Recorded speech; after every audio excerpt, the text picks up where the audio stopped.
Question number 3 है हमारे पास, one alphabet is selected at random from the word mathematics, find the probability of getting।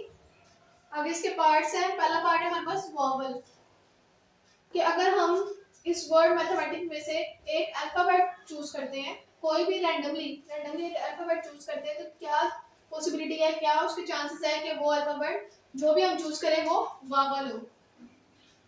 अब हमने vowel की probability find करने के क्या चांसेस हैं कि जो हम वर्ड सेलेक्ट करें, अल्फाबेट सेलेक्ट करें, वो वॉवल हो।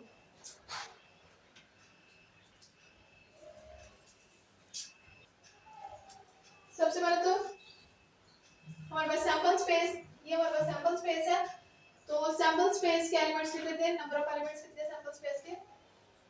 एन ऑफ एस क्या हमारे पास, ये सैंपल स्पेस है, तो सैंपल स्पेस के जितने भी एलिमेंट्स होंगे वो उसके नंबर ऑफ एलिमेंट्स होंगे, तो 1 2 3 4 5 6 7 8 9 10 11। तो सैंपल स्पेस के नंबर ऑफ एलिमेंट्स क्या हमारे पास 11। अब हम लेट कर लेते हैं, let A be the event.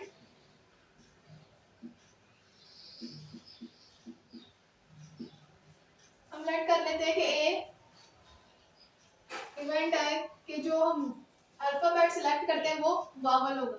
Late A be the event that vowel is selected.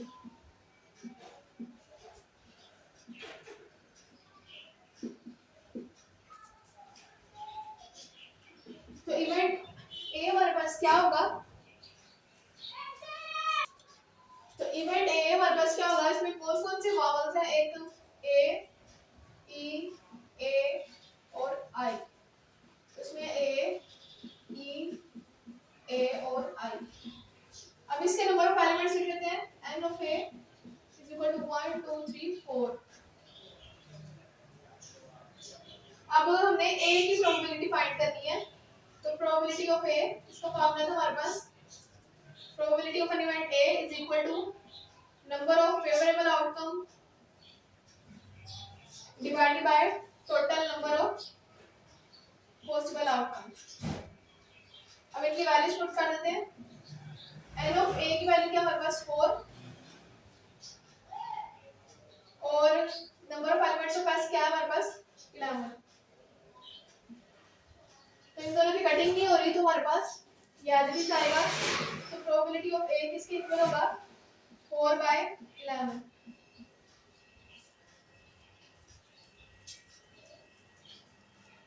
Part है इसका हमारे पास कॉन्सोनेंट्स। अब हमने कॉन्सोनेंट्स की प्रोबेबिलिटी फाइंड करनी है।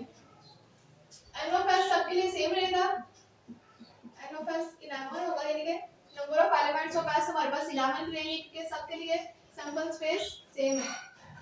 अब उसके बाद यहाँ पे भी हम लेट कर लेते हैं। लेट पहले पार्ट में हमने ए लेट किया था, तो यहाँ पे हम बी लेट कर लेते हैं। लेट बी, जरूरी नहीं कि आपने पहले में ए लेट करना है दूसरे में बी लेट करना है, आप सब में ए लेट कर सकते हैं या चेंज भी कर सकते हैं। Let B be the event that consonant is selected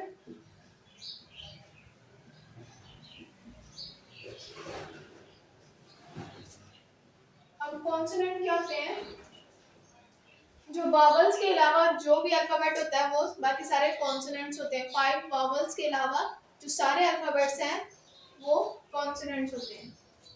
अब यहाँ पे वावल्स कौन कौन से थे, ए ई ए और आई। इनके अलावा बाकी ये सारे जो हैं ये हमारे पास ये कॉन्सोनेंट्स हैं। तो क्या क्या आ रहा है हमारे पास, एम टी एच, फिर एम पी सी और एस।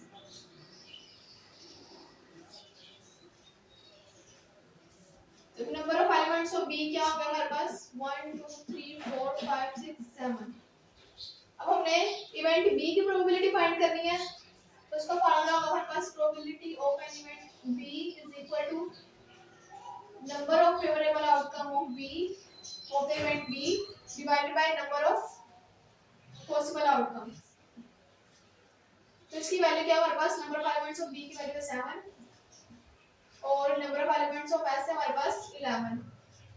इनकी भी कटिंग नहीं हो रही तो ये भी एज इट इज आएगा। तो प्रोबेबिलिटी ऑफ बी इक्वल होगा 7/11।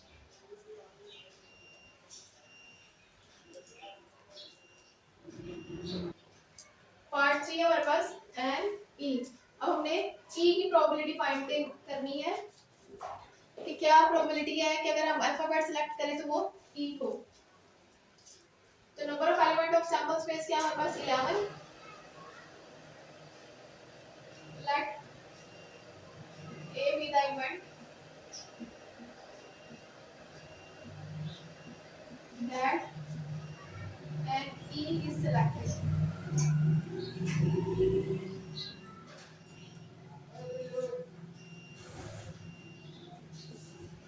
तो number of elements of A कितने होंगे हमारे पास, ई कितने हैं हमारे पास, एक, सिर्फ एक ही है ई। तो हमारे पास number of elements of A क्या होगा 1, क्योंकि ई क्या है सिर्फ एक ही है। तो number of elements of A क्या होंगे 1। अब हमने ए इवेंट की प्रोबेबिलिटी फाइंड करनी है। तो probability of an event A is equal to number of favourable outcome divided by number of possible outcome. तो एन ऑफ ए हमारे पास क्या है, number of elements of A है 1, number of element of S हमारे पास 11। तो इनकी कटिंग नहीं हो रही तो एज इट इज आएगी। तो हमारे पास प्रोबेबिलिटी ऑफ ए इक्वल होगी 1/11।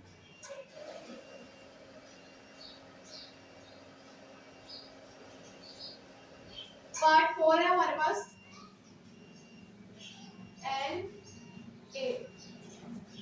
अब हमने ए की प्रोबेबिलिटी फाइंड करनी है। एन ऑफ एस ए लेगा 11, यहाँ पे ए है तो हम बी लेट कर लेते हैं। Let B be the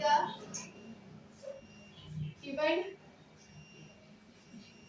that N A is selected. तो हमने इवेंट बी की प्रोबेबिलिटी फाइंड करनी है। तो प्रोबेबिलिटी ऑफ बी इक्वल होगा number of element of B over number of element of S. अब ए की प्रोबेबिलिटी फाइंड करनी है। तो ए हमारे पास कितने हैं, एक और ये 2। तो एन ऑफ बी हमारे पास होगा 2। एन ऑफ बी हमारे पास 2 है, एन ऑफ एस 11 है। Number of elements of B हमारे पास 2 है और number of element of S हमारे पास 11 है। तो प्रोबेबिलिटी ऑफ बी किसके इक्वल आ गई है 2/11। Probability of B is equal to 2/11।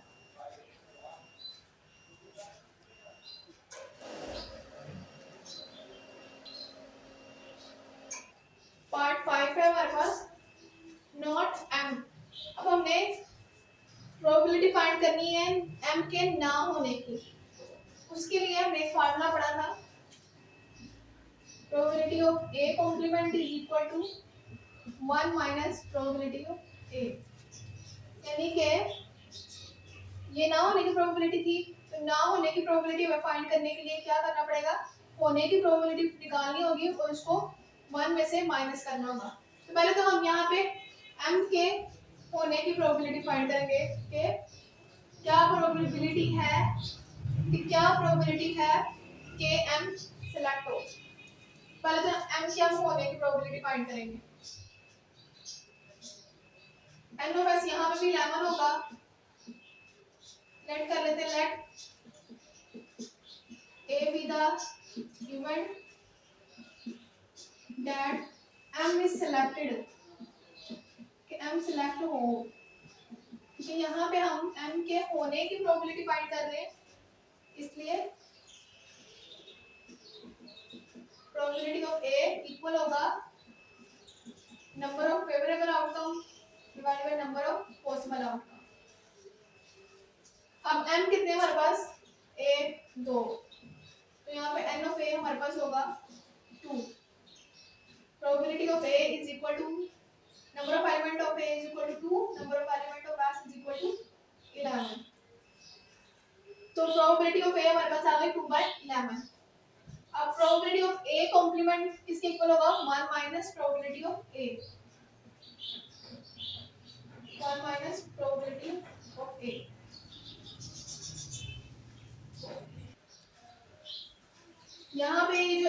Complement है, ये एम सिलेक्ट ना होने के चांसेस है। एम ना सिलेक्ट हो, ये वो वाला इवेंट है, तो हम लेट कर लेते हैं, let A complement be the event. यहाँ पे ए कौन सा इवेंट था जिसमें एम सिलेक्ट हो रहा था, यहाँ पे ए कॉम्प्लीमेंट कौन सा इवेंट है जिसमें एम सिलेक्ट नहीं होगा।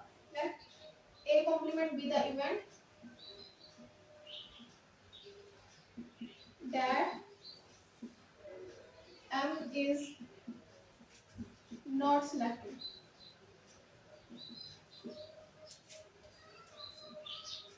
Probability of A complement is equal to 1 minus probability of A किसके इक्वल है हमारे पास 2/11। अब इसको सोल्व कर देंगे, यहाँ पे हम एलसीएम लेंगे, इसके नीचे कोई भी वैल्यू नहीं है तो 1 कंसीडर कर लेंगे, 1 और 11 का एलसीएम लेंगे, 1 और 11 का एलसीएम लेंगे, 11 से सोल्व करेंगे, 1 वैसे ही 11 11, यहाँ पे लास्ट पे जब 1 1 आ जाएगा तो फिर आपने वही एलसीएम सोल्व कर देना है। तो हमारे पास एलसीएम क्या आ गया 11, 1 और 11 का एलसीएम क्या है 11। अब बारी बारी एलसीएम को इन दोनों वैल्यूज के साथ डिवाइड करना है, जिन दो वैल्यूज का एलसीएम दिया है उसको बारी बारी हमने एलसीएम के साथ डिवाइड करना है, जो आंसर बचेगा उसको ऊपर वाली वैल्यू से मल्टीप्लाई करना है। एलसीएम को हमने डिवाइड करना है, एलसीएम को डिवाइड करना है किसके साथ, एक दफा 1 के साथ और एक दफा 11 के साथ। पहले 1 के साथ डिवाइड कर लेते हैं, 1 11 का 11, जब 1 के साथ डिवाइड करेंगे आंसर क्या बचा है 11, उसको ऊपर वाली वैल्यू के साथ मल्टीप्लाई कर देंगे, तो 1 multiply 11 is equal to 11।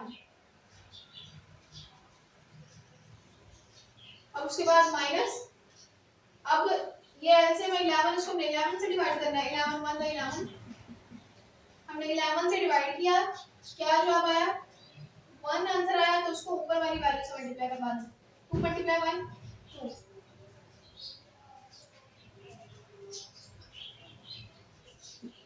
Probability of A complement is equal to 11 में से 2 माइनस कर देंगे 9, 9/11, इनकी कटिंग नहीं हो रही तो ये एज इट इज आएगा।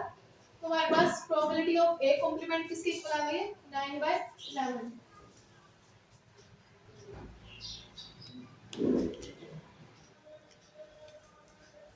इसका 6 वाला पार्ट है हमारे पास नॉट टी। अब यहाँ पे हमने टी के ना होने के, सिलेक्ट ना होने के चांसेस कितने हैं हमने वो फाइंड करने हैं। यहाँ पे भी कॉम्प्लीमेंट वाला ला यूज होगा, probability of A complement is equal to 1 minus probability of A. तो यहाँ पे पहले हम टी के सिलेक्ट होने के प्रोबेबिलिटी क्या है वो फाइंड करेंगे, उसको फिर 1 में से माइनस कर देंगे तो हमारे पास टी के ना होने की प्रोबेबिलिटी आ जाएगी। एन ऑफ एस हमारे पास होगा 11। अब हम लेट कर लेते हैं, let A be the event that T is selected,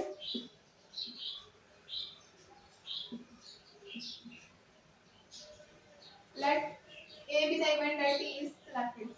तो T कितने हमारे पास 1 और 2, तो N of A यानी number of elements of A क्या आ जाएगा हमारे पास 2, क्योंकि हमने ये लेट किया है कि A जो है A वो इवेंट है जिसमें T सिलेक्ट होता है, तो T कितने हमारे पास T2 है हमारे पास, तो number of elements of A कितने होंगे हमारे पास 2 होंगे।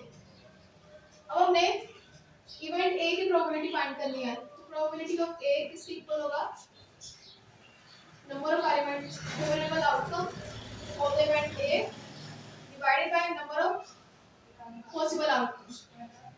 Number of element of A कितने हमारे पास 2 और number of element of S कितने हमारे पास 11, तो प्रोबेबिलिटी A किसके इक्वल आ गई हमारे पास 2/11।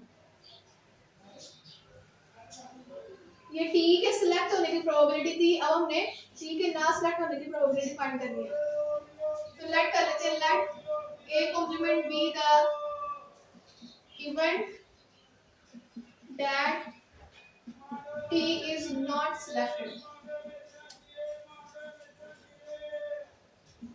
तो हमारे पास फार्मूला है P probability of A complement is equal to 1 minus probability of A. Probability of A complement is equal to 1 minus probability of A की क्या वैल्यू हमारे पास 2/11. ये बिल्कुल same to same previous question part 5 की तरह है, उसमें भी यही वैल्यू आई थी हमारे पास.